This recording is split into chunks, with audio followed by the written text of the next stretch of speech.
Hey, what's up, bookworms? Another special treat for you today. If you saw the title, you know I do have the author of the Sun Eater saga, which has been produced by Daw Publishing, and he's put out 3 novels, a novella, and some short stories. He is a fellow Dune lover, as well as a professional Star Wars The Mandalorian analyst, Mr. Chris Ruocchio. How are you, buddy? Hanging in there, man. Thanks for having me. And thanks for Anytime. doing the review. Of course, of course. I could not wait to do it. I had to take a little break because I was doing all that stuff in October, but I was very excited to do it. It was one of those things where I was feeling kind of the fantasy burnout. And I said, what's the next science fiction book I got on my list? And I had planned to do January, February, and March with your books next year. And I said, let's just pull that one forward.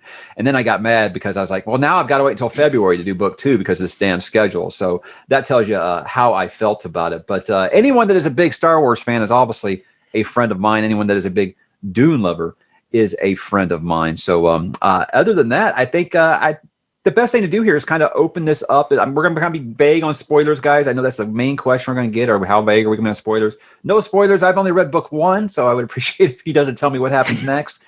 And I think this would be a good opportunity for people who haven't decided to get into the series yet for Chris here to is it Chris or Christopher? I'm sorry. That's okay. I've always been a Christopher. I think the lady my dad dated before my mom was a Chris, so my name was conditional on it not being shortened. Yes, me, I'm like, you can call me Michael. I'll probably call you Mom, since she's the only one who calls me Michael. But, I didn't know if that bothered people. I don't like to get people's names wrong. But no big deal. Figure, to me, the series was sold as if it's imagine Star Wars, but Anakin Skywalker, the right choice was to become Darth Vader. Now, that obviously was like a big hook for me. And of course, that is going to gather my interest, especially when I hear a lot of Dune comparisons. But if you were selling this series to a new reader, how do you go about it? How would you go about it? Yeah, so I usually would say, this is a science fantasy series set about 20,000 years into our future. Humanity is spread out through the galaxy, about a third of the galaxy. And it's the story of a guy called Hadrian, who is a nobleman in this big galactic empire who runs away from home. He gets stuck in the middle of this big war between that empire and an alien species called the Cielson, who are the first aliens in all of that time who've stood up to the empire. They've been a credible threat. And he tells you on page 1, it's written like a memoir, that he is the man who ended that war and wiped out the Cielson, and his story is why and how and about all the things the official story won't tell you. Okay, that's very good start. See, now when you go into Goodreads, and the first thing that comes up is it's Name of the Wind meets Dune, right? And I actually, a friend actually introduced us on Twitter, and you and I actually started emailing back and forth because I said, look, I'm going to be honest, I got some concerns about that. I have the very unpopular opinion of I didn't like Name of the Wind that much. I thought that he was a very good writer, but I thought the story was really lacking anything for me. But obviously, Dune is my favorite book of all time. So I said, do you think that is a very fair comparison? And I'll let you kind of answer that now. Do you think that's a fair comparison? I think it's a reasonable one. It was one that my my UK publisher put together. I think I might have mentioned both of those as comps in an email at some point. Insofar as it's Name of the Wind, it's just it's a character telling his own story, right? Patrick Rothfuss didn't make that formulation. Excuse me. Didn't invent it. I think he did a pretty good version of it. I hear your criticisms about the plot being a little spacey, and that was something I felt too. But it's also something you see in writers like Gene Wolfe. You see it all the way back, into antiquity. You get stories like this. And so, like Julius Caesar's accounts are written this way. And that was one of the things that made me think about that. Although Julius Caesar writes in third person, which is funny. But I wanted to sort of address those plot considerations, do something a little bit more plot driven. Insofar as it's Name of the Wind 2, we did try to shape the first couple pages. I have the same editor to sort of resemble that, so that we could try and get some people in that way, because Daw publishes Patrick Rothfuss as well. But Frank Herbert far and away is a larger influence. I got into Dune in middle school. And have been reading it and rereading it ever since. And it's been a huge influence on me as a writer, although not in ways people think. I think that most of the things that I have in common with Frank Herbert are world-building tropes, and I did that very self-consciously. I wanted people to think about Dune as they were reading this so that they could contrast it with Dune, because Dune is a deconstruction story, right? Paul is supposed to be taking apart the sort of John Carter model of the science fiction hero. John Carter is someone from a foreign land who comes out to this place among the stars and becomes king by virtue of his special powers.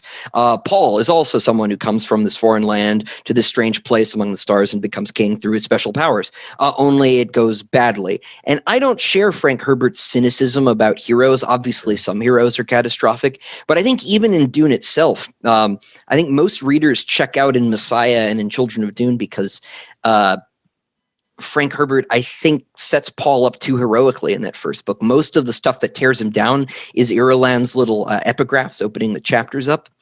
And most people kind of skim over those in the first place, but most of what we see Paul doing in that first book is being a hero, right? He's fighting the Harkonnens, who are obviously grotesque, right? He's getting revenge. And so I think a lot of people read that book and see Paul as the good guy. And so they get sort of sucker punched reading the sequel books. And I don't think that works for some folks.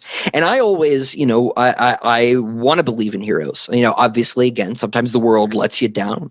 But I wanted to try and reconstruct what Frank had deconstructed. See if I can, not just tell a straight, naive hero story, but put the pieces back together, so to speak. And so Hadrian was sort of an attempt to rebuild kind of the John Carter hero model, but acknowledging that these things are complicated. Things are not just black and white, but sometimes, there are lighter grays than others, and those are still worth, choosing. You can still make moral options in a universe that's more complicated. And that was a big thing for me. And one of the ways I wanted to do that was by getting folks to think about Dune. So I picked, there's a similar injunction against machines, so people will think about Dune. And also because I didn't want to deal with droids, right? It's a simplifying feature. If we can't do crazy AI tech stuff, the story can be more about human beings. And I think it's one of the reasons that Frank Herbert wrote Dune the way that he did too. But I wanted these things out of the way. Or pushed into the background.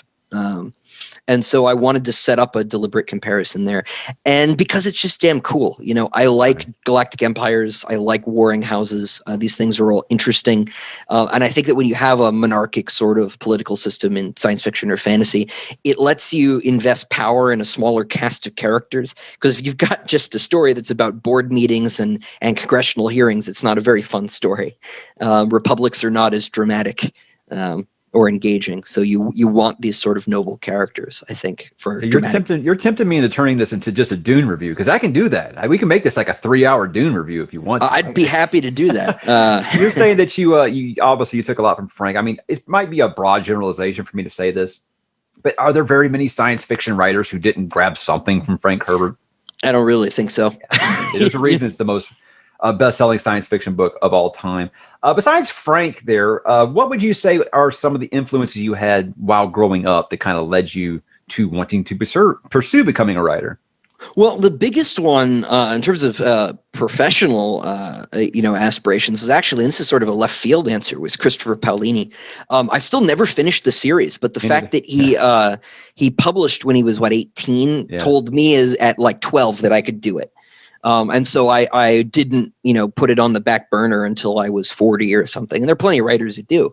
But I he proved that it was possible. And so I really got into it at that point. But in terms of, maybe artistic influence, I think Tolkien outranks even Frank Herbert. And I don't think that's obvious to a lot of people because I'm writing a different genre. But I think like ethically, in terms of the underlying moral philosophy that I have, I think Tolkien was a much bigger influence than Frank Herbert. I'm not as cynical as Herbert is. At least I hope I'm not. It works. I haven't read book 2 yet. If you're going to follow that Dune method, I'm expecting Hadrian to be completely different by book 2. Well, he's a bit older, yeah. But no, Tolkien was a big influence. Again, I don't think that's obvious. There are a lot of other writers. Ian Banks was a big influence on my world building. He wrote this essay about his culture series, which is sort of anarcho syndicalist, I guess. post scarcity. And he's like, yeah, the minute we get to space, governments don't work anymore because people can just run away. And I'm like, people just won't let you get to space, because I don't know if you've noticed, but it's really hard to get to space. Right.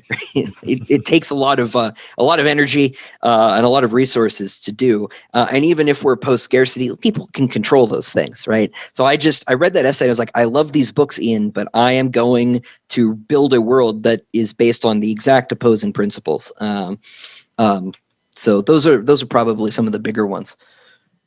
Outstanding. Well, I opened this up to viewer questions, and I got a lot more than I thought. And so we're just going to kind of run through these. But hey, feel free to derail as much as you like. These aren't anything that are like pressing questions that we got to know. So I mean, we got to start with some of the easy layups here. If you were gun to your head and said, "Hey, what are your 3 favorite books ever?" What are you going to? Well, we touched on 2, obviously. Lord of the Rings is my favorite book, period. And I count it as one book. I count it as one book, yes. Tolkien counted it as one. So it's weird that it's become the model to do trilogies because of Lord of the Rings, and it's not a trilogy. But Lord of the Rings is my favorite book. Dune's definitely up there. But in terms of picking, like sort of a dark horse option, I really like, because I thought about this a bit. You sent me the questions. I really like A Canticle for Leibowitz by Walter Miller, Jr. It was a Hugo winner in like 1963 or something. It's a post-apocalyptic novel. I don't know if you've read it. It's about a Catholic monastery. It's 3 novellas that sort of take place over 1,000 years. And it's about how they save a bunch of technical manuals and things after a nuclear holocaust and prepare for the return of civilization.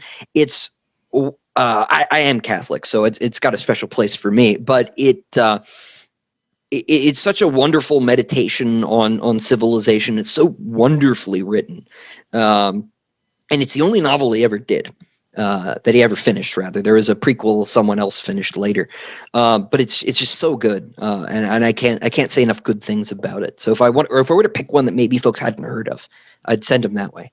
All right, I'll check that out. And just back for a second, you were talking about the culture for a second. Anytime I talk about Dune, I have someone recommend the culture to me. So that's why it's on my radar, like at all, as well as Gene Wolfe, which we'll talk about here in a minute. Yeah, culture's great. What are you reading right now? Right now, I'm going through a bunch of great courses series on classical history. I just finished one about the Achaemenid Empire, the Persians, and I'm in one about Alexander the Great now, just sort of, catching things I didn't know. When I'm writing, I try not to read any fantasy or science fiction because the temptation to put more homages in is too strong. And if I get one consistent thread of criticism, it's that there are too many Easter eggs, which I think is fun. But it puts some people off. So I've started trying to, if I'm going to Easter egg things, it'll be historical or something, not other fiction. But I have got my friend DJ Butler's alternate history fantasy series. The first book's Witchy Eye that I really need to get through. Dave's been a good friend for years now, and I still haven't read his stuff. It's all sitting over there. Did you major in history in college?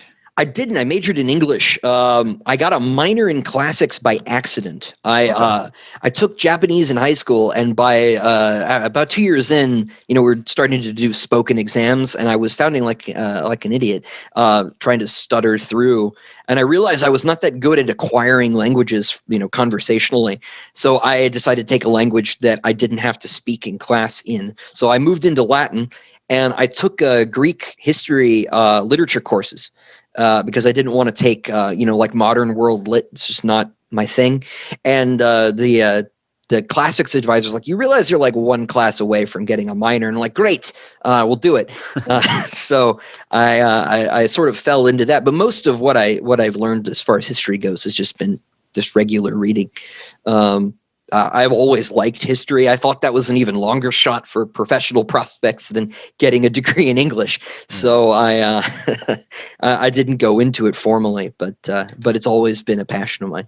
No, it's great. I liked what you said about not wanting to read any other kind of fantasy or sci-fi while you're writing, because it would definitely probably start to be like, hey, I should try to fit that into what I'm thinking about, right? Yeah, that's that. I can see that temptation being very hard, because people all the time, the biggest question I get all the time is, hey, you ever think about writing your own thing? I'm like, the reason I read, guys, is because I can't create a story. It's why I'm the worst Dungeons and Dragons player like ever. I just can't craft a story. at all. And I said, if I did, it would basically be like some kind of Lord of the Rings Dune mashup. And that's all it would be. And people are like, that sounds fun. Yeah, I think that's more or less what I've done. Just throw some Star Wars in, because I should have mentioned in my influences, Star Wars is a big deal. My parents didn't let me watch a lot of TV when I was a kid because I was the oldest kid, and they didn't, they wouldn't expose me to anything they didn't understand. So I was allowed to watch Batman, Star Wars, and like TV Land. Uh, and so I would watch the original movies over and over and over again, because I think I was like the last kid in America who grew up with the original trilogy without the prequels that came out when I was like 6. Yeah. So those were a huge early influence on me, and sort of led me to Dune eventually. And as I started to taper off with Star Wars, I really hit Dune hard starting out in high school. So. Yeah, that was me. Dune was a childhood, Star Wars was childhood, and then Dune was high school, which opened the third eye, so to speak. Hey, how hard was it for you to get published? Because I won't lie. When I found out how young you were, I was like, "Holy hell, that's incredible!" And you're writing your 4th book right now. Okay, wow. Yeah. It easier than some, harder than most. I started interning at Bain Books because my day job, I work as a junior editor for a competing publisher, which is an interesting position to be in. But I started interning for them January of 2015. The reason I went to NC State was they had a really good English internship program. They're mostly an engineering school, but for whatever reason, they had this great program, really high job placement rate, which if I was picking an English degree was important. No disrespect to my fellow English majors, but I don't know a lot of English majors who are doing English things. And so I kind of backed into this internship through the school because by cosmic coincidence, this science fiction publisher happened to be in Wake Forest, North Carolina, of all places. Instead of New York, they'd moved years ago for totally random reasons. And still a New York publisher, but here. And so I started doing that. And it was my last year in college. And I started applying. I think the only thing that made it easier working there was we had a Sci-Fi Writers Association directory, so it had all the agents on one page, saved me some Google searches.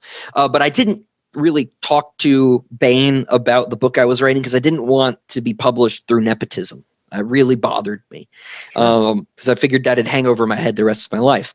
And so I didn't really talk about it. Over the next 10 months or so, while I was interning, I was applying, sending out query letters as one does, half a dozen at a time, waiting for responses to come back or not to come back, because agents will mostly just ghost you.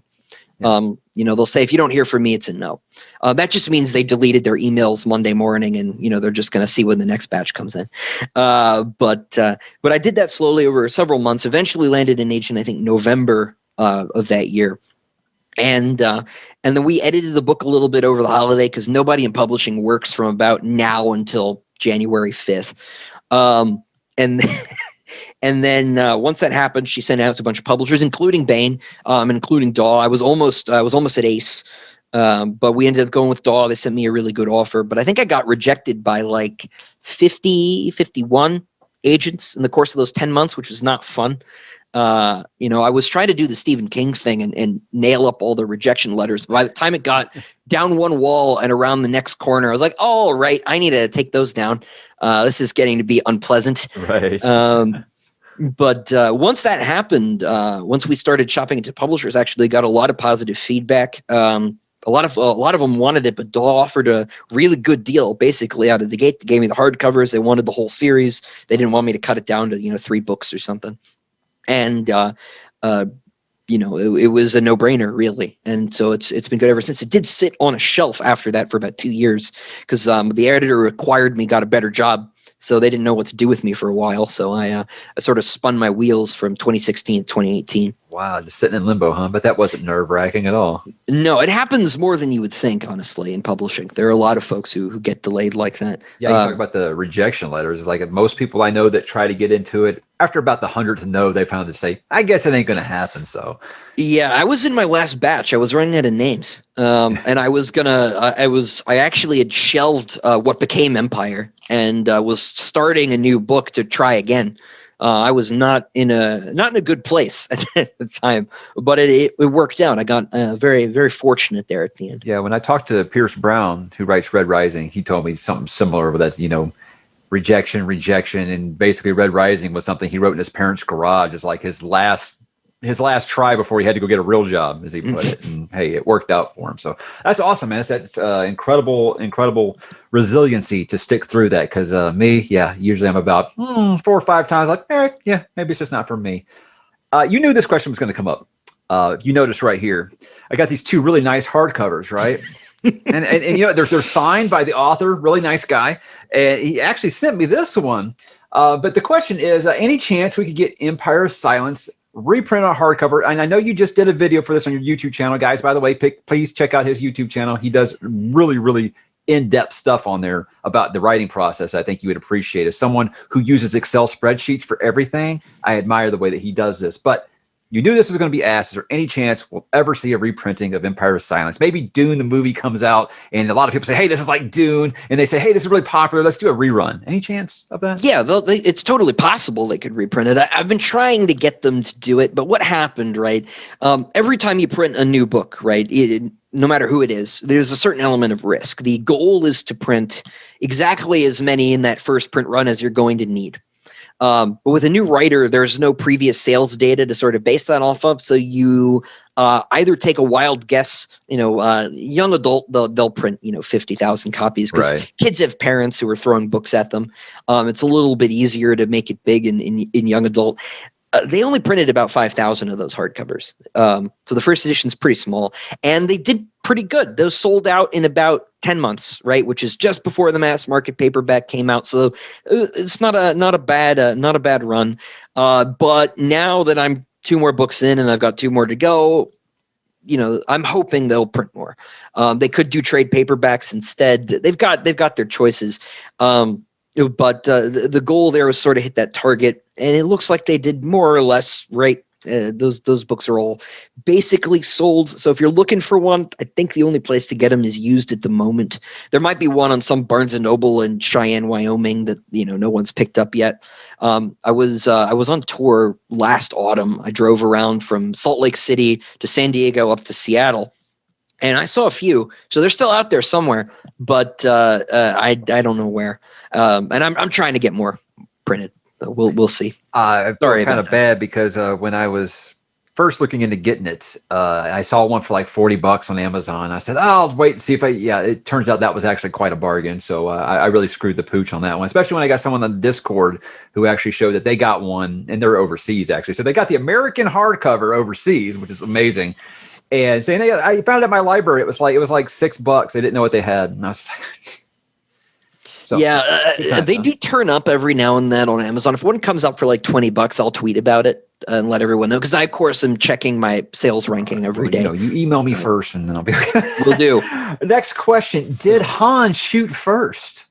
He shot only. Thank you. Yes. Correct answer. I actually. My dad put together his own little Plex server with all these old movies. He'd ripped all of his DVDs because he still actually gets DVDs from Netflix to contribute to this thing. But I found a rip of the original cut of Star Wars. So we don't actually have the DVD rip on the family collection. We've got the like Laserdisc rip or something. So it's not messed up. Jabba is not a wonderful human being. I see people with a shirt that says like Han shot first. I'm like, no, he didn't. He's the only one who freaking shot. It drives me crazy. Star Wars nerds or something else, aren't we? Yeah. Now you kind of touched on this a little bit, so I just want to expand on it. Did you outline this entire series with a planned beginning, middle, and end before you started? Like when you started page 1, you say, I know where this is ending, so I'm not going to just wing it the whole way. Only in the broadest sense, right? Obviously, first page of the book, he tells you, hey, we're going to blow up a sun, right? Yeah. I know that. I knew that was going to happen, but I knew that was 5 books out, and I had some general beats along the way. What I've been doing usually is when I get to the next book, I know I've got about a dozen things I want to have happen, and I know the sequence.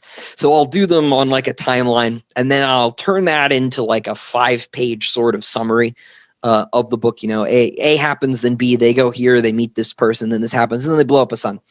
And as I get to that next book, I'll take that summary and I'll blow that up into an outline. And I've got half of, not half anymore, like a third of the book 4 outline here. I won't show anybody, but this is like 10 chapters and it's about 12 pages, right? Nice. Okay. And so they're about 70 pages by the time I'm done. So it's half a Harry Potter book just in outlining.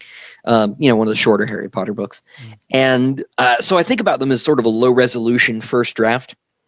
And that way I've figured out what happens when, because I think a lot of writer's block is actually just the result of not knowing where you're going. Sure. And so by getting that knocked out, like I never have trouble figuring out what needs to happen anymore because I did all that in the outline. It's just getting it right that I agonize over as I actually do the writing. And so that makes my first draft kind of a second draft in all but like how clean the copy is. And I find that's helpful. So things get to higher resolution as I get closer to them. Book 4 is almost written. I've got, about a dozen pages of outline left. When I start book 5, it'll go from one sheet of paper with timeline to 5-page summary to 70-page outline to 1,000-page book. By steps. So. Yeah, showing how you do it all, like I said, on this Excel spreadsheet, like so you don't ever let it get away from you. I think that's a really good idea because like as someone who's read Wheel of Time and you know what it's like when a series starts to get away from you, I can appreciate that as a reader, seeing a writer kind of taking those restrictions on themselves to make sure that the story doesn't get away from them a little bit.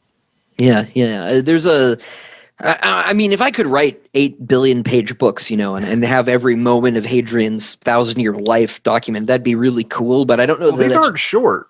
They're not. They're not. But they're 700-something page debut novel. That's quite ambitious. Yeah, there could be books in between every book, though. They skip sort of like Star Wars episodes do. And you've also, I'm kind of getting off topic here, but you've wrote a lot of short stories. Is that stuff that takes place in between these books, or is it before? Yeah, or before, or totally apart from. Everything I've written so far, barring one secret project, has been in the Sun Eater universe. I've done about a dozen stories now. One of the things I do as part of my day job is I curate anthologies, usually like old reprints. So we'll go and find like a Poul Anderson story that hadn't been reprinted since like 1957 and put that out. We'll do things like that, but we'll throw some originals in there too. So everything I've edited, my employers let me throw a story in. So putting my name on the cover anyway as the editor, there may as well be something that I wrote. So I've done all sorts of different things, some of them with Hadrian, some of them from other characters' perspectives. I've got the next one I'm working on is about Hadrian set during Empire of Silence. We're going to expand the gladiator stuff. I'm going to do just a gladiator side story. It's sort of chapters that got left out of his manuscript. Go back and fill that in. It's my next project after Didn't book you do 4. one on Crispin, or you're doing one on Crispin? I did one. The Lesser Devil, which you can't quite see. It's that one. It's clipped off, I think, in the Zoom window. Was about a 200-page novella, 20 chapters or so that I did. It's actually technically a novel by length. So if I was trying to win a Hugo Award, it would be a novel. It's like when Stephen King puts out a book that's like 350 pages, like, oh, it's a novella. I'm like, no, that's a novel. No, that's a full book. Yeah. So I did that just because there was that long gap when I was waiting on Empire of Silence to come out. I didn't want to start book 2 in case they really heavily revised it, which we did. And so I decided I'd do something that didn't touch on it really in any way so that I was still working. And it took a little while to get that out because I had to figure out how indie publishing worked. Figure I'd throw something out because Amazon will pay you royalties monthly, and traditional publishing you'll get royalties twice a year. I needed something for the card payment, right? So I put that together. I want to do stories about other characters too. My hope is next year I can give Valka her story, and then there are others. I want to do a Bassander Lynn story eventually. Lorien, who's in character in book 3. I want to do all these other spin-offs sort of supplementally as well. Okay, well I got a request. I want a story about Cat growing up on them streets. Cat. I'll see what I can do. Talking about the posters back there or the prints, whoever your cover artist is, like the UK art is nice. The US art is incredible. I mean, I love this art so much. I would love to have those prints. So, I mean, are you keeping the same artists for book 4 and 5? Yeah. So it's actually 2 artists there. Sam Weber did the first one. He did the Dune Folio edition. He did the Book of the New Sun Folio Society books. He did Neil Gaiman's Norse mythology, a bunch of stuff. I love his work. And they actually asked me who I was thinking would be good for the cover, which usually publishers don't do. I was sort of blown away. And I asked for Sam and they said, yeah, we'll ask him. No problem. So he did that. And then he couldn't do books 2 and 3 because he was working on the Gene Wolfe folios, which have interior illustrations and everything. So he was slammed. And we moved to work with Kieran Yanner, who did Howling Dark. He did Demon in White. He's going to do Kingdoms of Death. He's going to do book 5, as far as I know. The plan usually is to stick to a consistent art direction for a whole series. If there's a huge change, they pick Kieran because he looks like Sam. Mm-hmm. And he's also doing a cover. I should have the art like next week or so for an anthology I'm doing over at Baen. I've got originally I wanted Demon in White's cover to be Hadrian and Valka together, and they were like, it'll look like a romance cover. And I was like, well, maybe that's, not an inappropriate angle. But they're like, no, we're putting the Emperor on this one. I was like, okay, fair enough. No complaints from me. I really like the Demon in White cover, but I wanted that Valka Hadrian cover real bad. So I'm going to have that art for a book I've got coming out next year called Sword and Planet. That's a short story collection, writers other than me, but I'm going to do a big Sun Eater story for that one. That was my next question was, do you know what the art's going to be on or the feature characters are going to be on the next couple books? Yeah. Book 4 is going to be the main Cielson villain. His name's Siriani. He appears end of book 3. Minor spoiler. Okay. It appears into book 3. Doesn't get introduced for a little while, but it is real big in the last few books. Awesome. Well, I like what I've seen of them so far, so I can't wait to see how that keeps going. Here's a hard-hitting one for you. What is it about the Mob Rules that makes it the best Black Sabbath album? I wonder if that's the guy I talked to on Twitter about this. Mob Rules is my favorite Black Sabbath album. As much as I like Ozzy, I think Dio is the superior vocalist. I'm a huge. Sure. I love Ozzy, and you're right. Dio is the better vocalist. And I also think he brings a songwriting sensibility to Black Sabbath that Ozzy didn't. I know Ozzy's credited in a lot of those songs, but Geezer Butler wrote those songs. Mm-hmm. Tony Iommi wrote those songs. Dio. I remember there's an interview with Tony Iommi where he says that until they started working with Ronnie, Tony didn't realize you could have vocal melodies that didn't fit the instrumental melodies. So Dio sort of taught them that you could do melodies that run counter to the instruments and things like that. So he had a dramatic impact on the way they wrote songs thereafter. Heaven and Hell is a great album, right? The first one they did together. I love that record, but it has one dud for me, and that's Walk Away on the B-side. Mob Rules is solid all the way through. I think it's supremely underrated. Mob Rules itself is awesome. Turn Up the Night, great. Voodoo's amazing. Country Voodoo Girl, awesome, yes. And my favorite Black Sabbath song of all time is Falling Off the Edge of the World, which is buried on the B-side of that record. It's about how Dio feels out of place in the modern world. He feels like he should have been a knight, right? Which is something that I kind of feel on a daily basis.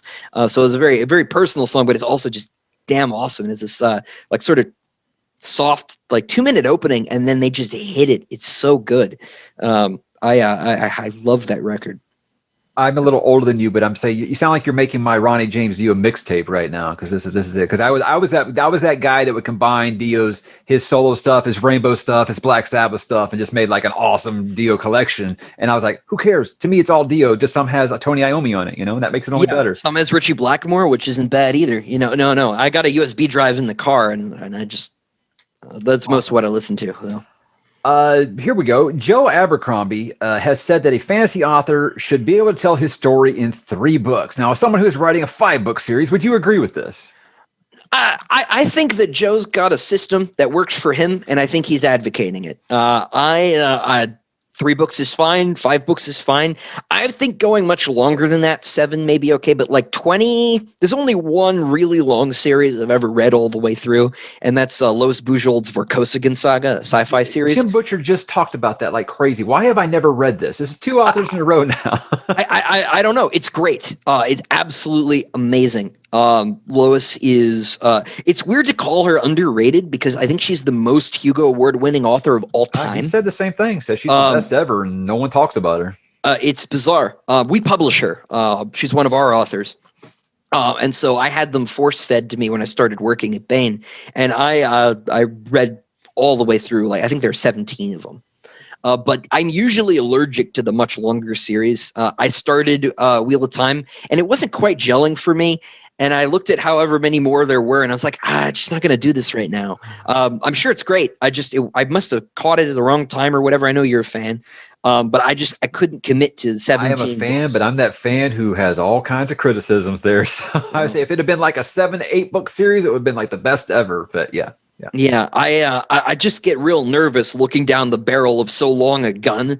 So I think, insofar as Joe's saying, do 3 and get out. It's I think it's good writing advice, just because the longer the series is, it's you're going to lose certain readers. You'll pull others in because people are attracted to those long series. So I think it's good general advice. But if it's going to be 4 or 5, I don't think that's a huge deal. I don't think that's the same as 17 or 25 or whatever. It's also good advice because subsequent books and series sell less than the first book, because people got to get through 1 to get to 2 to 3 to 4.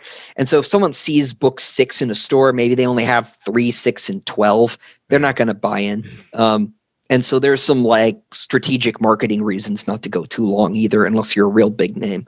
Well, Joe's a masochist, so don't let him turn your writing heart to stone. So don't listen to him there. Another author kind of thing that they say here. Stephen King said, to be a great writer, you have to do 2 things. You have to write a lot and you have to read a lot. Would you agree with this? Yeah, that I totally agree with. I will put an asterisk on. I don't think you have to read what you're writing. I think sometimes not being too familiar with the genre you're working in can actually be a good thing. As I say, there's one consistent thread of criticism I get. It's that I am too in love with the genre that I am writing in. So I know writers who will get into like urban fantasy and they've never really read a lot of it. They're like, oh, I think no one's done a detective who's also a wizard before. Like, yeah, they have. But their lack of knowledge is frequently helpful because it lets them do new things. So always read something, because you need to be bringing in new information, right? Like I said, I'm reading a lot of histories right now. So Hadrian's references, there's a point, I think, like midway through book 4, where he'll start referencing Persian history a bit more, just in his asides. That's because I was reading about it, and it was like a perfect fit. So you could see whatever I'm picking up, because it's appearing sort of in sequence. And so writers should always be reading for that reason. You never know what the kitchen sink is going to be.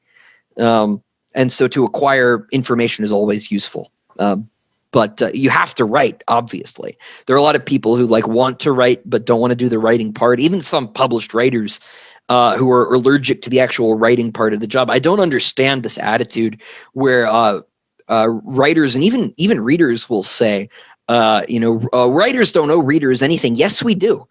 We absolutely owe you stuff. If we want to be a writer, we have to write. We can't just be a writer in a vacuum and not give people books to read, and still be a writer. That troubles me, and I'm really troubled by the readers who've adopted that talking point.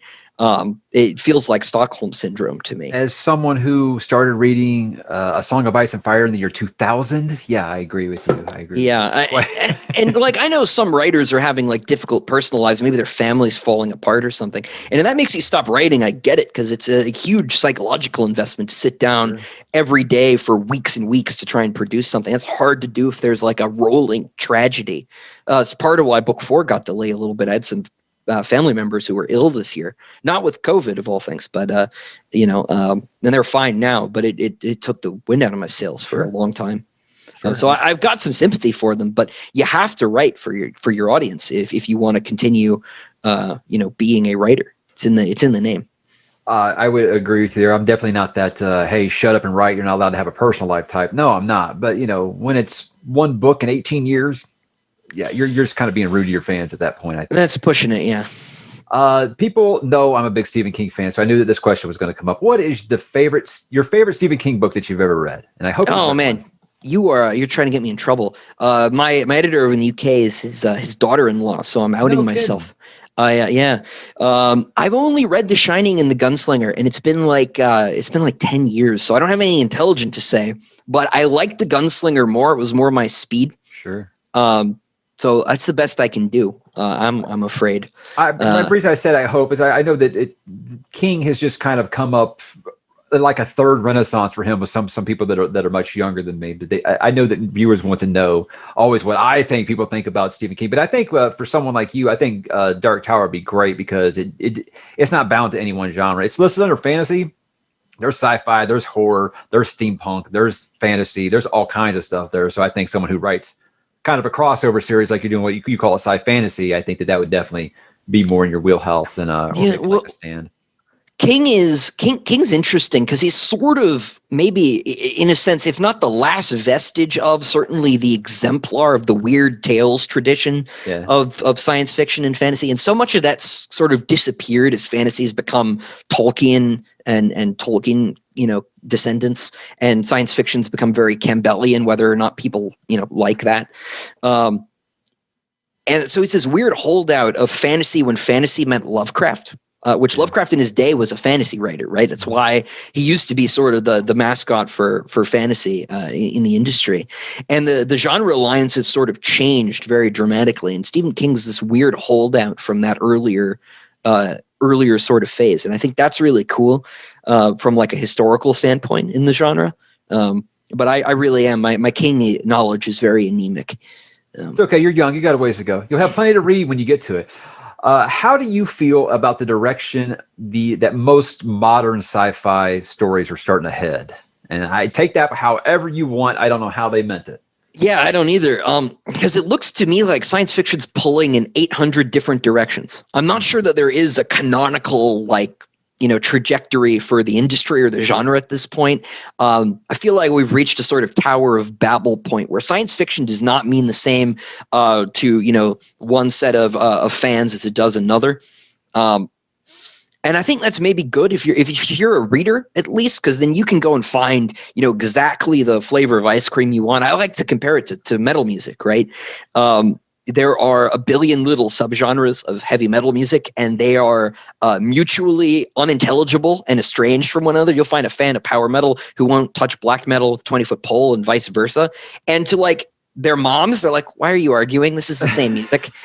And so we've got people who I'm not going to read urban fantasy ever. And they won't touch it. And then you've got people who only read urban fantasy. And so if you're, only going to listen to neoclassical symphonic heavy metal, you've got 400 bands, right? And you've got 400 authors. And so I think from a reader's perspective, there's no better time to be alive, right? You can get whatever you want. I do think it's a little bit of a loss that we don't have a standard canon anymore. I know that's a 4-letter word for some people, but I've got a friend, Ben, who's been going to Worldcons since 1970, and he's never missed one. He's an older guy, but he's talking about meeting Asimov and Clarke when he was a kid, right? Going to this show. And that was a time when you could read everything, right? The pulps had contracted, so there were only a few of them. You could read every bit of short fiction that was published in the genre every year, no problem. And that's kind of cool too. And it's a shame that we've lost that, and we've lost that sense of direction. But you pick your poison, right? I think the trade-off is probably worth it. So I don't know. I don't know which direction the question might have been talking about, but because there are so many. You talk about how that's in 800 different directions. I mean, I've been having this argument on Discord for a year now where they tell me that all those Star Wars books I've read back there, the whole original EU, and in my opinion, the only EU, that apparently those aren't science fiction anymore. Apparently those are fantasy now. And I'm like, okay. But the same people tell me Dune's fantasy. And I'm like, no, it isn't. No, to a certain extent, I think it's kind of a false dichotomy, period, right? This is why I like the weird tales model here. None of it's real, right? So to an extent, it's all fantasy. But on the other hand, wizards or spaceships. I think it's the only practical question that the moms from my earlier analogy are interested in.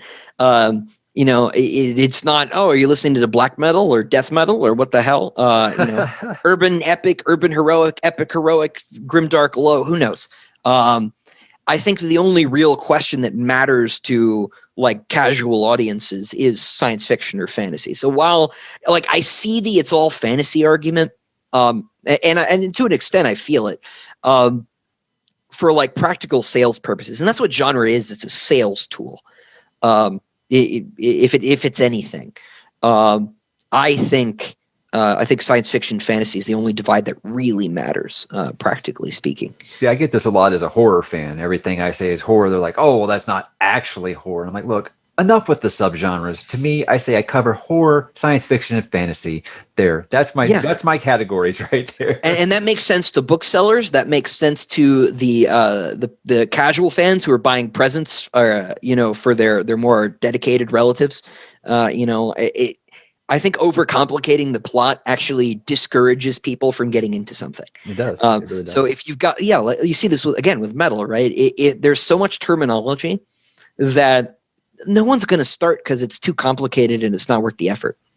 And I worry that we're doing that by overcomplicating the field with all this lingo. I hate panels at conventions that are like, what is grimdark? Where is the boundary? I'm like, wherever you draw it, man. Right. Grimdark just means Joe Abercrombie's books and people who imitate him. That's all it means. I've had plenty of arguments about that one. Hey, what is the best science fiction or fantasy series that not a lot of people talk about? Man. So I was thinking about this. Again, you send me questions overnight. And I'm going to cheat a little bit because I'm not going to give you a series. I'm going to give you a writer because I think you'd like him. Okay. Tim Powers is, in my opinion, if not the best fantasy writer working today, top 2, top 3. He's amazing. I never see anyone talking about him. But he's a lot like Stephen King. At least reputationally. He's another one of these people who sort of inherited that weird tales mantle. And what he does is he writes these things he calls secret histories, where he'll look at a series of events in history and try to, without changing anything on the historical record, he'll insert a magical or a weird or an alien influence that explains it. So my favorite book of his is a vampire novel called, because he's a bit of a horror writer too, another King similarity, called The Stress of Her Regard. And it is, in my opinion, the best vampire novel that's not Dracula. It's amazing. And it's about Lord Byron and the Shelleys and John Keats and all those romantic poets who mostly died young and mysteriously. Mm-hmm. And he weaves in a vampire plot to explain what happened to them and all this stuff. And he's such a thorough researcher and he's an amazing storyteller, and he never gets brought up. Right. He all these other books like Declare, which is like a Cold War thriller that's about Noah's Ark. And just like a bunch of other like weird books. And so he, like I say, he's participating in that same weird tales tradition that King is a party to. I think he's actually the guy who coined the word steampunk too. Really? Okay. Yeah. I'm going to look him up on Goodreads after this for sure. He's awesome. He's also a really nice guy. I've had dinner with him a few times, but he's really cool. Now here comes the part where readers are attacking me, or viewers are attacking me. Tell Mike to read Hyperion by Dan Simmons since he listens to you. You should read Hyperion by Dan Simmons. It's on the schedule next year. Now, look, I saw the cover art of that book. I know you want to talk about the Shrike. I saw that cover art when I was a kid, and my brother was 6 years older than me. And everything he was reading, I was interested. I mean, that's what got me into Tolkien, right? And Star Wars. I mean, these are all the things I was reading, but I wasn't quite ready for that. So this is something that I've wanted to read since I first saw that cover as a preteen, and I've kept putting it off. And I said, next year, I'm making a point that I'm doing more science fiction next year. And I was like, that is definitely right after your series. I'm doing Hyperion. So there. Oh man, gosh, that's mighty company to be stuck in. Dan Simmons is another one that has been a big influence on me. The thing I think that Dan taught me more than anything else is that it's okay to reference things. So a lot of the elusive stuff that I do, relating to other works of science fiction, Dan Simmons does, right? The first Hyperion book, without spoiling anything, is because everyone knows it's 6 novellas, right? Like Canterbury Tales in Space is what I get told. Exactly, yeah. It's such a flex because they're each written in like a completely different style. One is an epistolary, so it's all letters. One stream of consciousness. One is historical third. We're talking about Julius Caesar earlier. It's written in that style. And one is like a hard-boiled detective thing that's got like William Gibson references, just like all the way through. This was in a science fiction book. This is crazy. Really, it's so cool. I'm not so keen on the last 2 books in the series, the Endymion books, but those people, they love the first 2 or they love the last 2. I don't usually hear anybody say they love all 4. It's so weird. It's kind of got a Dune thing going on. It's just not the direction I think a lot of people anticipated, and so it can be a little jarring. They're worth reading. Like nothing Dan Simmons has written is bad, but those first 2 Hyperion books are amazing. He's done a lot of horror too, which I've read The Terror. That's the only book of his I've read, and that was fantastic. That was so really good. Kind of my first introduction to historical fiction. That's why I thought that's a really neat idea, and then it seemed like everybody started doing it after that. Yeah, he's really awesome. So yeah, you'll like him, I think. Speaking of Dune and those sequels, your favorite book in the Dune sequence besides the obvious first one? God Emperor of Dune. Yeah, it's fascinating. It's such a weird book. It's Frank laying his philosophy out really transparently. So it's interesting from that perspective, but it's also just bizarre. It's such an artifact of what was at the late 70s, early 80s.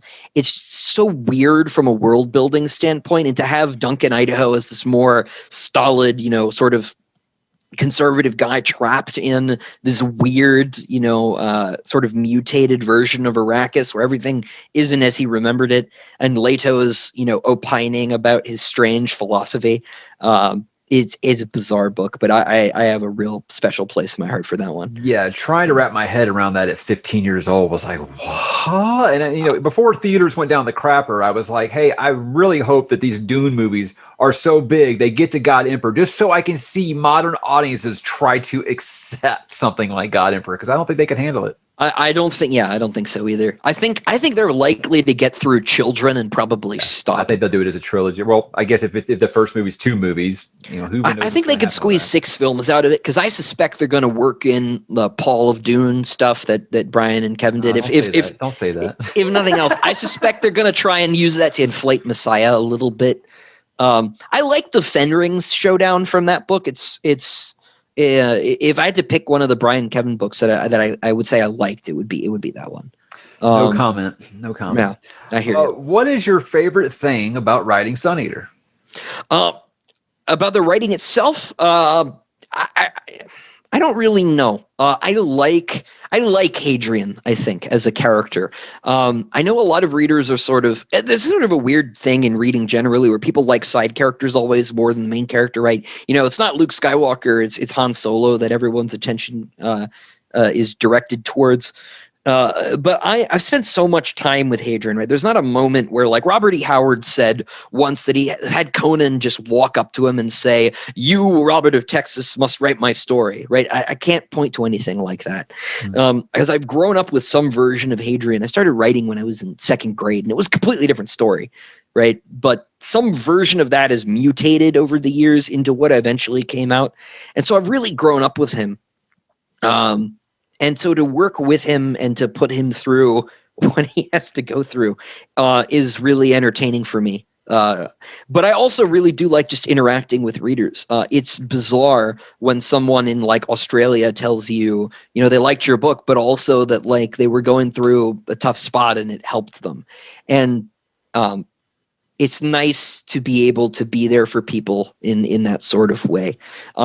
And I don't want to take any credit for that, because really they're reading something and they're reaching a conclusion on their own, and they're helping themselves. But to play even a small part in that is really neat. I feel that for sure. And I do. It's been a privilege in the truest sense of the word to be able to do that. What would you say is your favorite TV series that is still airing new episodes? Maybe The Mandalorian. Besides The Mandalorian, maybe. I mean, I like Star Wars, and I've been, reviewing them, sort of just talking about them on my channel. But I like the first season of The Witcher. I like Henry Cavill a lot, so that's been fun. I haven't been watching. I don't get to watch it that much lately. Those are probably the only 2 like genre shows I've been watching. I was a big fan of True Detective, so I guess there's a new season of that coming up eventually. But it'll be unrelated, I'm sure. But I can't think of anything else right now.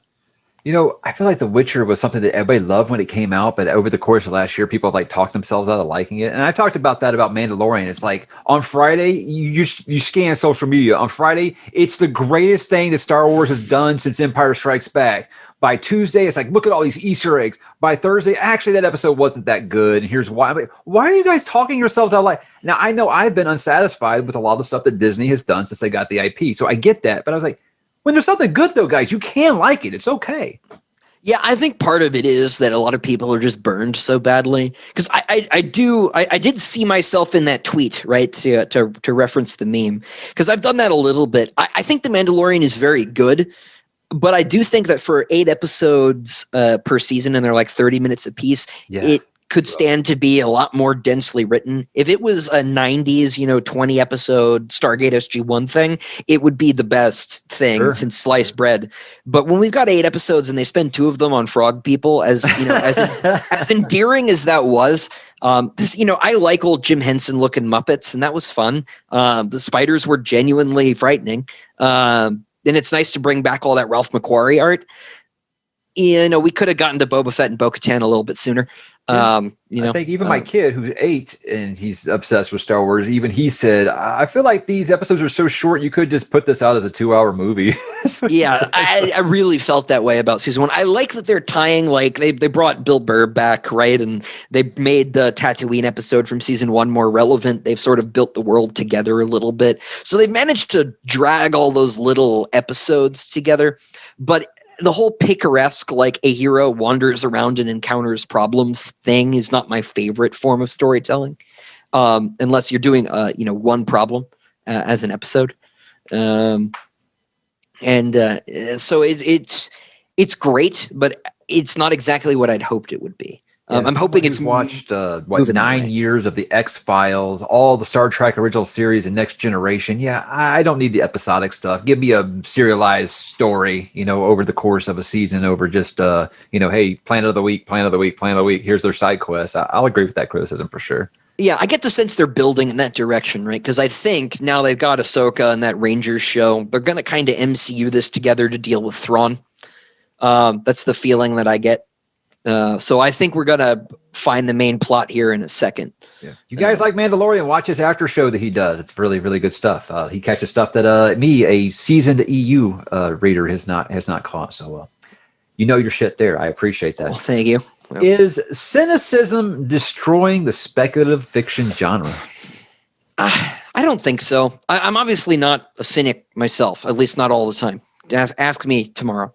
But I do think a lot of my contemporaries like to be cynical. I think it's a shortcut to being sophisticated. And I can't name any names, right? But I do get this general sense, and this is maybe especially true in like TV, maybe more than it is in the writing. I feel like people need to believe in something, and cynicism offers a retreat from that instead of investing in anything and making any hard decisions. Because just saying, everything is terrible and it always will be, which is, the purest extremist cynical comment I can think of, absolves you of any responsibility and of any agency in the world. And I think that's a mistake. I don't like that when superheroes start acting that way, because that's literally the opposite of what a superhero is. And so to move back in a direction where our heroes, if no one else, have agency and optimism and a sense of purpose. That's why Winter Soldier is such a good superhero movie. Because all these people are acting like cynical spy thriller characters, right? Black Widow being the archetype of that. And Steve's in there being like, no, principle matters. I am that guy. I'm from an older time, right? And so I get that that's not where the world is anymore. But, to reference the great Captain America speech, I think it's in Civil War, actually. No, you move, right? Mm. And so having characters stand up for those principles and believe in things, even if they're wrong and they get beaten down for it, is more dramatically interesting than stepping back, I think. That's a great answer. Here's another attack on me, and I know how you feel about this author, so this is going to be a fun one. Can you please sell Mike on Gene Wolfe? And guys, no one needs to sell me on Gene Wolfe. I'm one person. I can't read everything at once. But yes, basically turn this into, what is it about Gene Wolfe that you love? Gene Wolfe, man, I think after Tolkien, Gene Wolfe may be the best writer that fantasy has ever had. Period. Full stop. Oh. And I think part of it is that he's writing in the same sort of. I think he's coming from a similar place to Tolkien in a lot of ways. They're both Catholics, and my bias is showing, right? I'm also a Catholic, right? So that their whole sort of moral landscape makes sense to me in a way that I don't relate to other writers. So maybe it's just a personal bias thing. I'm willing to acknowledge that. We all have them. It's okay. But gosh, the things Tolkien does with languages that he's invented, Wolfe does with actual languages, right? Book of the New Sun is his most famous series. It's science fantasy. It's set all the way basically at the end of time, right? The sun is going out, maybe because it's just old, maybe because some alien presence put a black hole in the middle of it and is chewing the sun out from the inside. He's very vague. His characters don't have a full understanding of the world. They feel like real people because they don't get everything. A lot of characters in science fiction will just like know what the world is because you need a mouthpiece to explain things. His characters don't. And so the books are all artifacts of this strange place, right, that he's created. They're written in that time, in that place, in the same way, in the case of Book of the New Sun in particular. Those books are written by his character, Severian. And they are really they're really difficult, but in ways that are, I think, really rewarding. Some books, you read through once and you're done. A Book of the New Sun's never left me because I've never quite gotten, I think, all the juice out of it. And there are a few books that are like that. And I think Wolfe's one of those writers that's most capable of producing that effect. Tolkien does it. Herbert does it. Those are my, probably my top 3 writers, period. Yeah. So I think he is, like I say, one of the most interesting world builders there is, right? He's gone on with the Book of the New Sun stuff. There are 5 books in that, and there are a couple sequel series. And again, that's his most famous stuff, but he's done fantasy. He's done a really cool sort of like classical history fantasy. So set like ancient Greece. He's got a soldier who the books are his journal because he's lost his ability to retain memory. So he writes notes to himself every day. But his injury has also made it so that he can see the gods, right? And so he sees the sort of mythological world of ancient Greece, right? And no one else can as he interacts with it. And then he does cool things too. Like his character will like lose his journals for a couple days. And so he actually takes the form of the literature itself and plays with it. So, the character actually, like loses track of things. This dramatically impacts things. So he lost the book that you're reading, right? It does these cool sort of things you don't see a lot of writers do. And, at the same time, he plays with language too, as I think I mentioned that, and I got a little sidetracked, where like none of the words he uses in New Sun in particular, it's a sci-fi setting, but none of the words are made up. They're just very obscure. And so he'll stretch the language as far as it can really go. And things like that are really interesting. To a certain extent, maybe he's a writer's writer. So and maybe that's why some folks aren't as familiar with him. But if you guys haven't read Gene Wolfe, he's another one that's influenced me pretty heavily. I finally started reading New Sun. Like you were saying, you've been looking at Hyperion since you were a kid. I've been looking at New Sun since I was like 10. I had a copy of it, and I didn't read it until after I finished Empire. And I'm glad that I didn't, because I would have probably stopped. It's so good. And it's influenced some of the later books to a certain degree. And even some of that stuff's appeared as I edited book 1. Because again, I can't help myself. I want to be a writer who sort of, acknowledges the tradition that I'm writing in. I like to think of these references that I drop in, not as, as borrowing so much as like almost like a works cited, like an acknowledgement of where I came from, Sure. I think that there's 2 authors I get that I don't have like on my schedule at the moment that I get recommended the most. For science fiction, it's Gene Wolfe, and for fantasy, it's David Gemmell. So these are the 2 that people talk about so much that I probably would have never read if I didn't start this channel. So I'm thankful to continue learning about some of these really influential writers that I just never even really thought about before. So that's the cool thing about doing this. Yeah, Wolfe is so great, and one of the nice things too about being in the position I'm in is that I can point people back to the writers who, I don't want to say made me, but I can point back to writers like Wolfe and say, you guys should really go check that out, and then we get to talk about stuff like that too, which is fun. Really. Have you ever considered writing a straight traditional epic fantasy series or book? Oh, absolutely. And I keep promising to bring this out, and I should have done. I've got a map already for a world that's in the corner over there. Well, that's thinking ahead. Yeah. I have the Sun Eater setting, right? And my plan is when I finish Hadrian's story, 5 books, I'm going to do a bunch of standalones in that universe, just to sort of cover some more territory, get a sense of the world, and to let people know that I'm not leaving. Right? There's always a risk with writers moving to a new genre because people don't come to me for epic fantasy; they come to me for science fantasy. And if I don't give them that, it's like if Judas Priest put out a jazz album, no one would buy it. It would be pretty good, I bet, though. It would be awesome. Halford. I would buy it. But a lot of people are like, the hell is this, right? Queen did, a disco album, and people were like, we don't want hot space.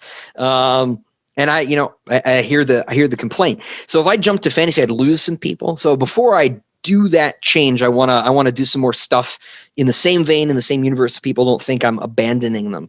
But I would love to do an epic fantasy. Like I say, I've got this whole world I've been sort of sitting on for years, trying to develop it because I want it to be ready. I spent so much time building Hadrian's universe that I want, if I'm going to move somewhere else, to have that same level of preparation and polish ready before I jump in. But I've got some ideas. Piggybacking off your maps thing there, I forget who it was. I was watching some documentary on a science fiction writer, and they're asked if he had any regrets, and he said his only regret would be that he didn't write fantasy because maps and fantasy books are so much cooler than looking at star charts. So yeah, I'm totally with him. I thought about, I really wanted to do a star chart for this series, and I wanted to make it look like those old Age of Discovery maps where the world's sort of two circles, because Hadrian's universe is kind of Baroque anyway. And so to borrow from that aesthetic, it might be possible to do the damn star chart in a way that looked cool. But they didn't want to go for it early on. I guess this could be like not really a spoiler, but like, okay, look, most of book one you spent on Delos. Is that the planet? Was it? It's one of them, Delos? yeah. Is there more planet hopping in the rest of the series? Oh yeah, okay, totally. Good. That's what I wanted to hear. Yeah. There are sci-fi. more planets in book 4 than in the previous 3 together, I think. Oh, great! I love me some good planet hopping. So, modern sci-fi series that you'd like to read but you haven't gotten to yet. Oh, gee. Because I got a suggestion: Red Rising, Pierce Brown. Yeah, you would read those in the weekend. So I'm really reluctant to, because of all the things that I've been compared to. That's the one that I have I can honestly say I have not read. I didn't know who Pierce Brown was until people started comparing me to him. Because correct me if I'm wrong, it's classified as YA, right? Whether or not it is, it's over in the YA section. The first book kind of was, but it's like so dark now. I thought that Joe Abercrombie was ghostwriting it because it got so brutal. But it kind of starts that way. I feel like it's that good transition from people who read Hunger Games years ago, and they're grown up now, and they want something to kind of ease them into what grimdark is. And I say it's the science fiction version of Joe Abercrombie's First Law, but it doesn't start that way. It does start very where people are kind of like, I don't know. And the only reason I say the comparison I found that with yours is it's just like a space opera that isn't going to bog you down with a bunch of quantum physics and stuff like the Expanse books do. Yeah, well, it's also, we're both pulling from Rome, right? Rome, yes. Because obviously I was a classics minor. Very much an amateur historian, but I had a conversation with a friend of mine who's querying agents and all this stuff, and he's trying to do his own world building. He's asking me about Roman names, so I was explaining, Romans typically had 3 names, and this is how they work. And he was like, "What's the ow for?" And I was like, "The what?" And my whole brain blue screened. I'm like, "What is he talking about?" And he's like, like Nero, Augustus. And I had to Google it. I'm like, "Oh, it's a Red Rising thing." I'm like, John, that's the chemical symbol for gold. Yeah. It's a color-based system in that book, but yeah, he uses the so I had no idea. So I'm hesitant to get into it. I would like to, because everyone's compared it to Sun Eater or vice versa, and so I'm sure I would like it. But getting into it at some point would be worth doing, but maybe not until Hadrian's done. Yeah. I know Alistair Reynolds has got a new series out too. I really like Revelation Space, and I say new, but I think it's like 3-4 years old now. I think the first book was Revenger. And I love Revelation Space. It is some of the coolest world building. It is a little bit more of that quantum physics, technical space opera, but I really love what he does.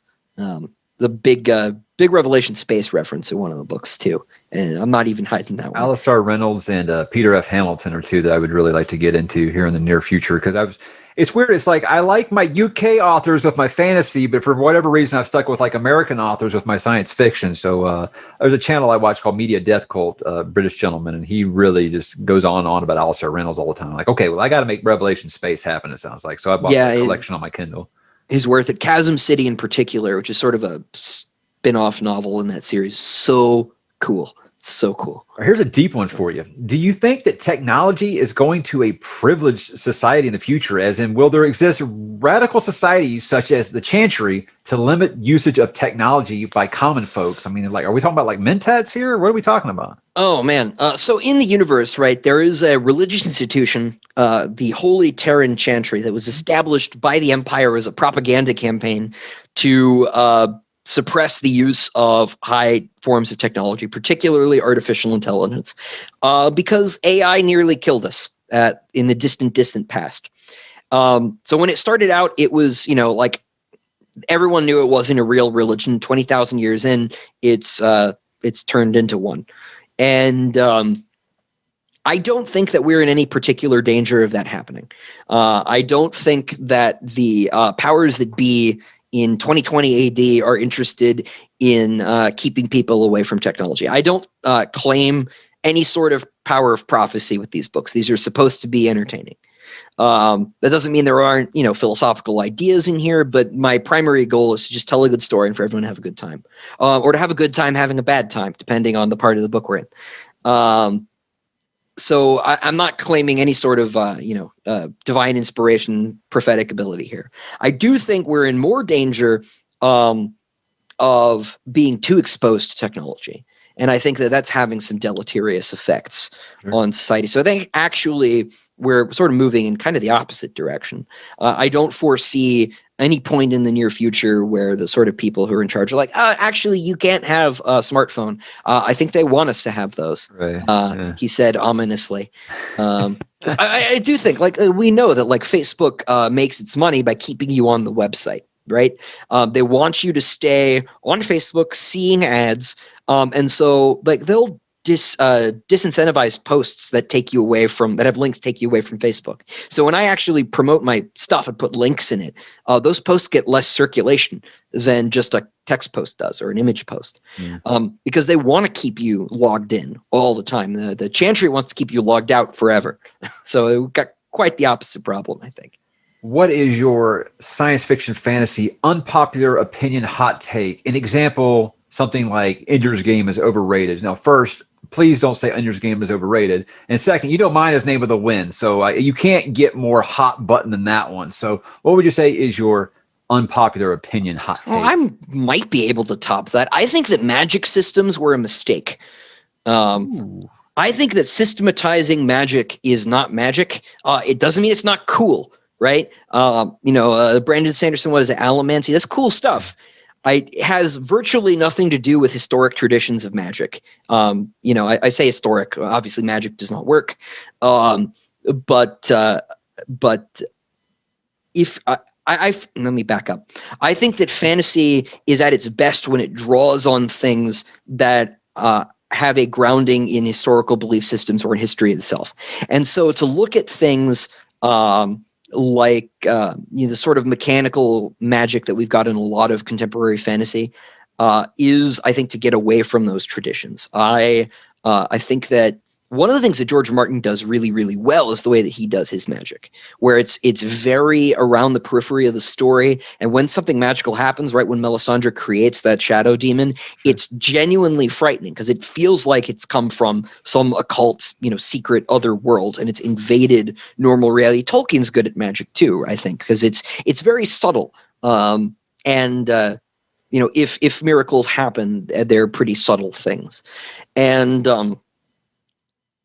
so in no historical grimoire are you going to find an incantation for fireball, right, or magic missile. That's not how it worked. I think these are game mechanics that writers who've grown up playing Dungeons and Dragons have imported into their literature. And I think it's the games impacting the literature. Whereas if you look at like D&D, like first edition, it has that great appendix where it's just like, these are all the books we got our ideas from. You should go read Fritz Leiber and all these guys, right?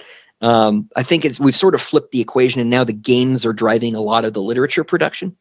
And so I think you've got a lot of these kids who were the kids in Stranger Things now writing, writing their own books. And again, it's not that it's not cool, but it's not my favorite flavor of magic. And I would rather we go back to what people call soft magic, but which I think historians of folklore traditions would call magic.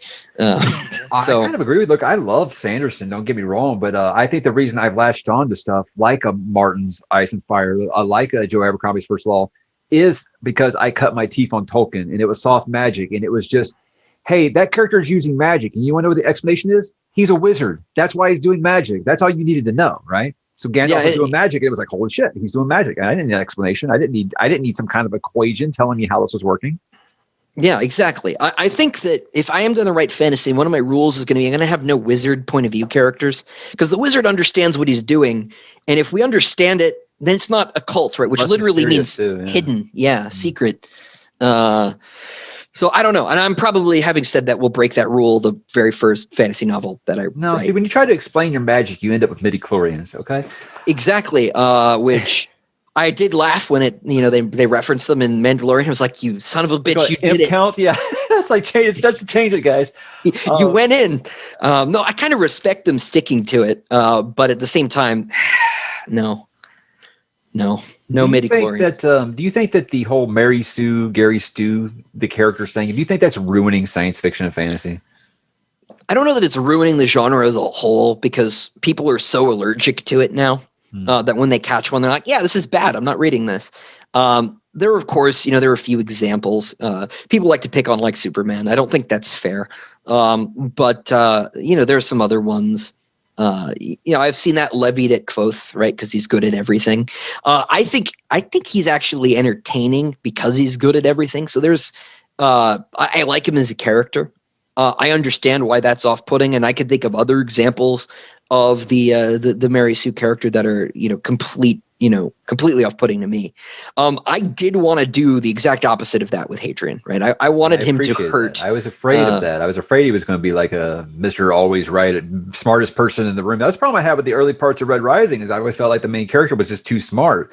And then he kind of gets his dick slapped off, in the second book. So I was afraid of that when I was reading Hadrian at first. I was like, oh man, is he just gonna be like, okay, I saw him with Crispin. I was like, is he just always gonna be this guy who's always right? And no, that's not the case at all. No, not remotely. He has a skill set, right? But he's very academic. And that actually is not that useful in a lot of practical situations. Yes, he's a damn good swordsman, but he doesn't know how starships work. Yeah. He has no idea. He doesn't know how computers work. So, he meets Valka, who's got a chip in her head, right? And he has no idea what she's doing. She's just a witch to him. So he's got his limits, and there are things he's wrong about, and he makes these dramatic miscalculations. Now, of course, as he gets older, right, you'll see that he makes different mistakes. So he does grow, but I did want him to suffer horribly, because I think that's where the humanity and the drama are. Correct. So, and all of us guys always make big dumb mistakes when pretty girls are around. It just happens that way. Yeah. Knowing that you're a Tolkien guy here, I figured this would actually kind of play into it. Languages are a very important part in Empire of Silence, and the Cielcen language in particular. How did you go about creating this, and do you have a background in linguistics? Obviously, you talked about taking Japanese, so I'm sure you've and obviously you've read Tolkien, so you're very interested in obviously different than just the English language, which, by the way, you're very good at. Well, thank you. I don't have a formal academic background in linguistics. I have, being a Tolkien fan, trying to teach myself Quenya when I was like 10. Which I did not do very well. I remember I was going to learn Klingon. That went well. That's harder to pronounce. I don't think Klingon sounds as good, so I was like, I'm going to stick with the elves. But no, I took a little Latin in high school, and my teacher got fired. And then I switched to Japanese. And as I said, I was trying to do the oral exams in class was too difficult for me. So I moved to dead languages, and then I took 3 years of Latin in college. 3 years? I think, yeah. And I have less Greek. I know virtually no Greek. But knowing Japanese and knowing Latin, I've sort of cobbled together a very sloppy hybrid grammar for the Cielcen language. And I'll do that a sentence at a time. Whenever I need to translate a sentence in the book as I'm writing, I just put it in brackets. and then I'll come back and do them all at once because I want to just be in that space when I'm doing it. And so as I get to a sentence like, oh, this sentence has a subjunctive mood in it, I need to figure out how they do that. And so I've built this very sort of piecemeal language, a sentence at a time, over the last several books. I've done it even more sloppily with the other languages that appear, like Judean or Lothrian. I'll have maybe 2 or 3 lines a book. I know that they are descended from Arabic and Greek and Italian, so I'll go to Google Translate and I'll figure out what the Greek, Arabic, and Italian for these words are, figure out what sounds the best, and then make them sound better to my own ear. And I'm like, oh, yeah, it was 20,000 years of linguistic drift, whatever. It's good enough. And so I kind of cheat with those. But Cielson does have a deliberate grammar. It's just very not organized. I've been slowly trying to clean it up as I get through these books. So I ever need to hand it off to someone else, maybe for TV or whatever, if I get so lucky. I've been trying to clean all that up. But Cielson, I've tried to make it because so much of it appears. I think there's like maybe 200 lines a book, give or take, from that other language. And I always try to, make it pretty clear what's being said, even if I don't give you a translation of the line. Well, now I don't listen to audiobooks because I have listening ADD. It just doesn't stick with me. But a lot of people that have gotten into this on the Discord tell me that the gentleman who does your audiobooks is fantastic. Yeah, he's great. He does a really good job at the Cielson language. My question is are you consulted on this at all, or are they just winging it? Yeah, no, they do. They Recorded Books sends me sometimes up to like 40 pages of how the hell do you say all this stuff. Yeah. And so I'll do a recording and I'll send them an MP3 of me saying everything twice. There are a couple places where, like the alien language is really hard. There are a couple sounds we can't even make. So we're, just like, close enough. But he does a really good job with all that stuff. My brother laughed at me though, because he says chimera, which I might be one local British, pronunciation of the word. I don't know. But my brother has a biology background and he's talking about chimeric DNA and stuff. And he's like, yeah, that's not how that gets said. So he always makes fun of me for that one. But I think maybe it might be a dialect thing. I don't know. It's funny. That's my dream job, is to work for Audible, but yet I can't listen to them. Yeah, there you go. Oh yeah, no, I love reading out loud. It's fun. I love doing that at conventions. Well, you got your short story collection. Obviously, we've talked about is it Lesser Evil or Lesser Devil? Lesser Devil. Lesser Devil. It is a pun. I think that one actually got a physical paperback release here in the States. It did. Yeah, I self-published that one, so I slapped it up on Amazon, and I did an ebook and a digital copy. Well, my question is, on one of your recent videos, you talked about how you're going to be putting together like a digital collection of all your short stories. Yeah. My question is, will we ever see a physical release of that for us crazy people who just can't have enough physical releases? Yeah, no, totally. The plan is, because I've written about a dozen stories right now, that's about 80,000 words, I think. Once I have enough to make a proper collection, I'm going to go to my publisher and be like, hey, look, I've got all this stuff. Let me add a couple original stories, because I don't want to publish anything that doesn't have new content in it. Sure. That seems like a cash grab. So I'm gonna put them all together, order them, do intros, put a couple original stories in. And yeah, my goal is to have a full-on anthology or collection of all my stories in one place by the time I finish book 5 or so. I should have maybe 150, 160,000 words of short story by then. Awesome. Make sure it's hardcover so you don't get that question. Yeah, I hope so. I don't know if they'll go for it. Short collections are hard sells with traditional publishing, so I may end up just doing that one indie as well. We'll see what happens.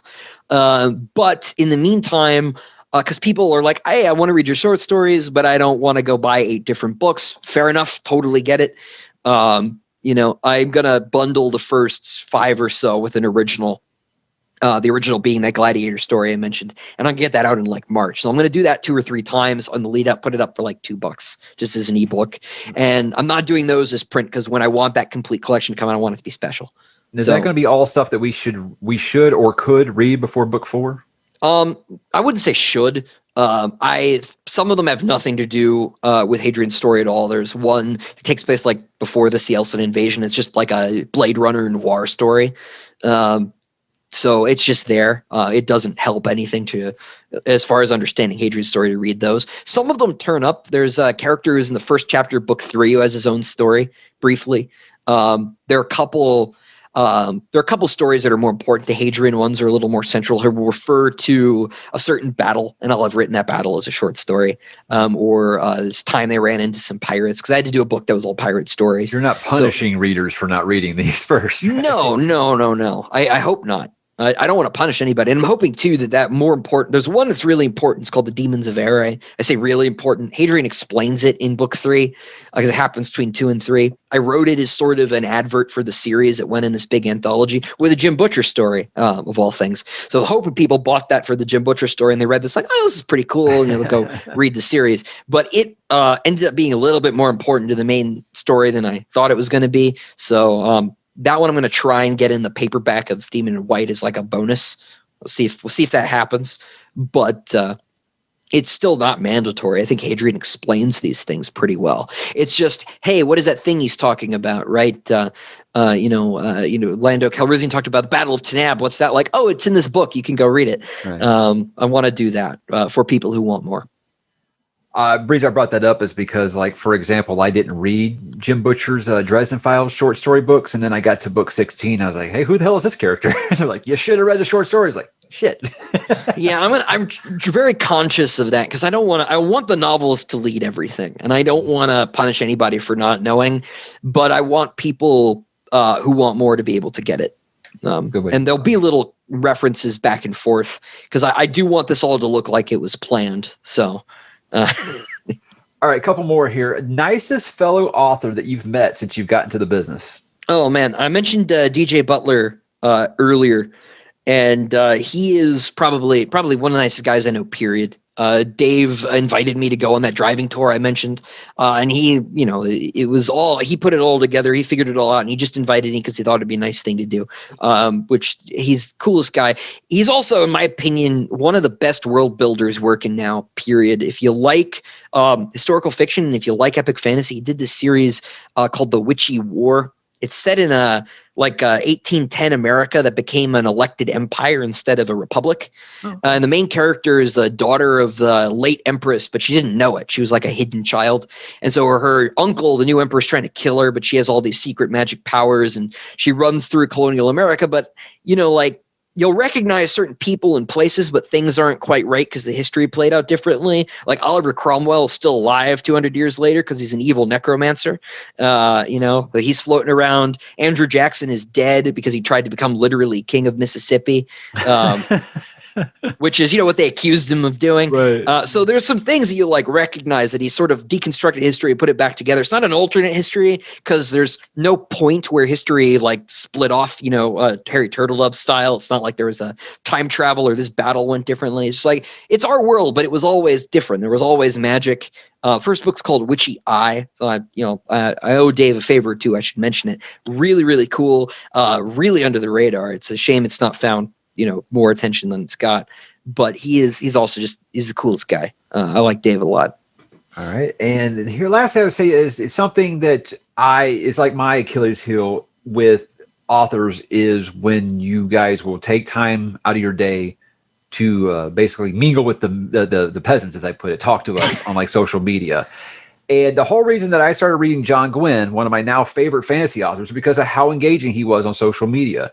And obviously the same with you. I've had people say, all I said was, hey, I think I'm going to try this Empire of Silence book. And that you will message them on Instagram and be like, hey, thank you for giving it a chance and things like that. Just for example, that's awesome. I think that so many authors now, just for lack of a better word, they're kind of dicks to the readers. And I've never understood that method. Now I understand they have real lives. They might not, social media might be like Jim Butcher doesn't use social media very much. So I understand things like that. But I'm saying, I think that's what's endeared a whole generation of Brandon Sanderson is how much he communicates with his readers. He apologizes for not updating status bars on his website, for God's sake. So yeah. I think that the way that you have been doing that is obviously the bigger this series gets. Is that something, hopefully you get to do this for a full-time career. Is that something you want to make sure that you continue to do to engage with your viewers? Oh, absolutely. So we talked a little bit about certain writers who might have taken a little too long to deliver a book, right? And like I said,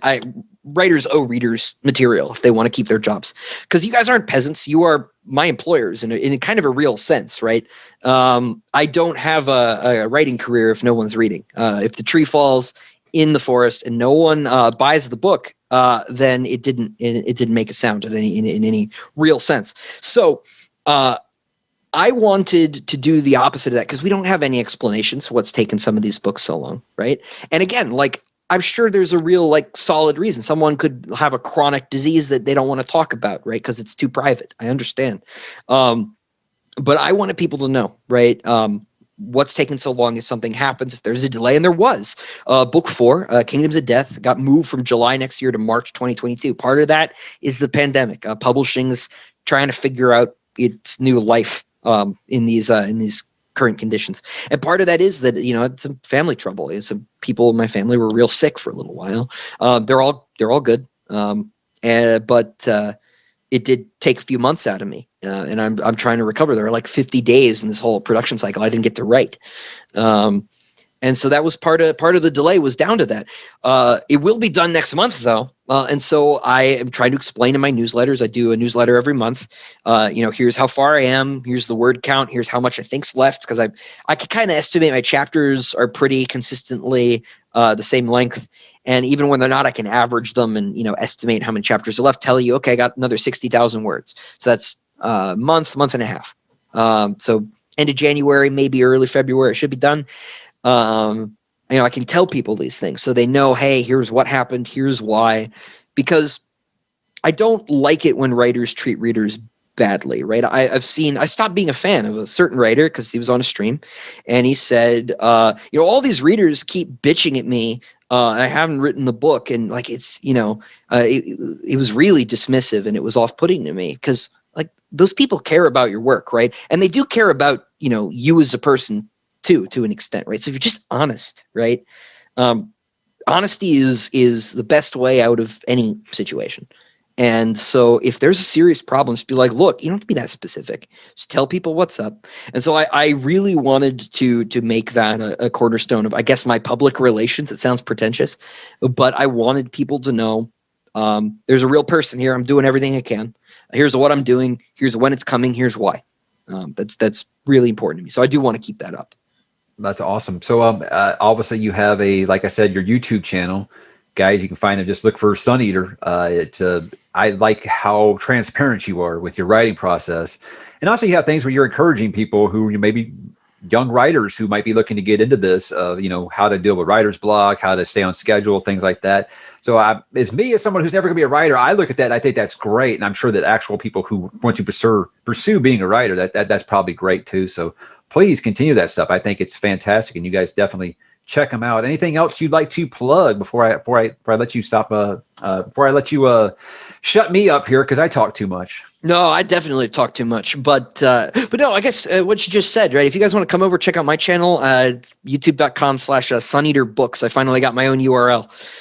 So hope you come on by. I'm going to talk about The Mandalorian here on Friday, and I got a Q&A live stream I'm doing Monday. So if you guys want to come hang out, I do one of those a month.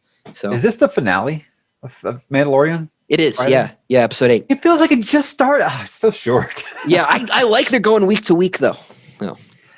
I'm a binge watcher, but we've kind of turned this into like a family night with us and the kids. So we kind of appreciate it. I mean, it sucks that I got to kind of like dodge social media on Friday morning because everybody thinks that you're watching it at midnight. And I'm like, no, I'm not doing that. So. I have to get up at like 7 and watch it first thing because they're putting spoilers in the damn thumbnails. Yeah, and I'm not usually the Ahsoka thing I knew about long before I watched the episode. I was like, wow, and Thrawn, huh? Great, thanks, guys. Yeah, I've never been like too worried about getting things spoiled, but guys, literally, it was 30. It's only been out for 2 hours. Like, calm down.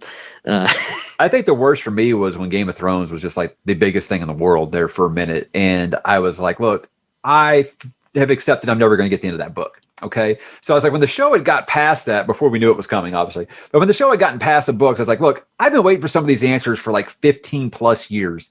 I don't want some BuzzFeed article ruining that shit for me. So I was like, I'm just getting off of social media. That's what I did during that. But that turned out like we all know how it turned out. So always. Oh man, that was disappointing. I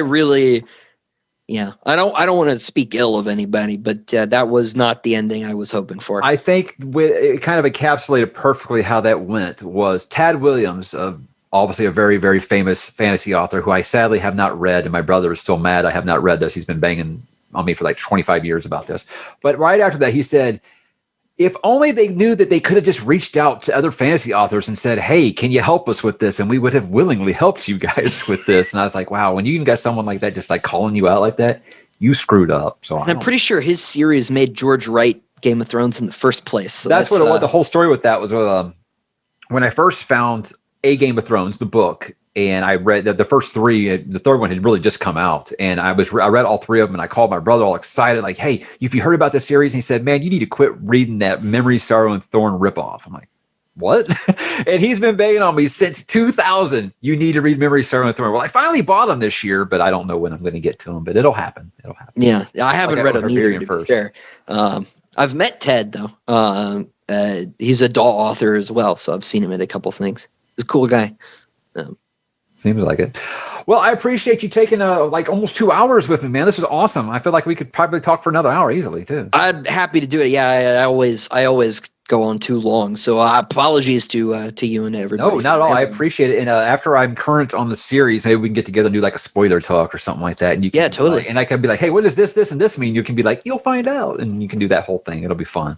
Yeah, for sure. All right. Well, thanks for coming, guys. Please check him out. I'm going to link his YouTube channel at the end of this. If you guys want to jump on over there and subscribe, help him get discovered by more people, because this is an awesome, awesome series. And thank you for joining me. And thank you for writing one of the coolest series coolest book ones that I've read in a while. I appreciate it. Well, thank you. And thank you, everybody. So thanks so much.